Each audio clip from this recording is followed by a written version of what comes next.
గుంటూరు జిల్లా తాడికొండ గురుకుల పాఠశాలను ఆకస్మికంగా తనిఖీ చేశారు జిల్లా కలెక్టర్ నాగలక్ష్మి. విద్యార్థుల పట్ల నిర్లక్ష్యంగా వ్యవహరిస్తే కఠిన చర్యలు తీసుకుంటామని హెచ్చరించారు. ఇక విద్యార్థులకు మధ్యాహ్న భోజనం, తాగునీటి నాణ్యతలో రాజీ పడదని సూచించారు కలెక్టర్.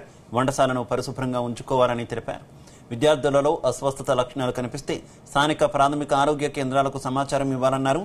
విద్యార్థులకు సురక్షితమైన తాగునీటిని అందించాలని ఆదేశించారు collector Nagalakshmi.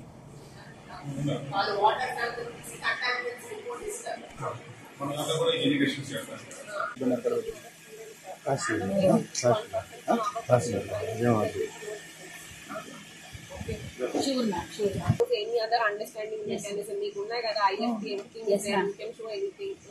Okay, sure ma'am, thank you so much. Side కావాలన్న కొద్దిగా సేపు వేళలో సన్న బార్ కన్నా కట్టిస్తే కొంచెం రైట్ కాలువ కొంచెం టైం పడుతుందమ్మా. సీజన్ కాబట్టి ఫస్ట్ కొట్టించేసేద్దామా, కాలువలు ఇవ్వండి, తర్వాత మనకి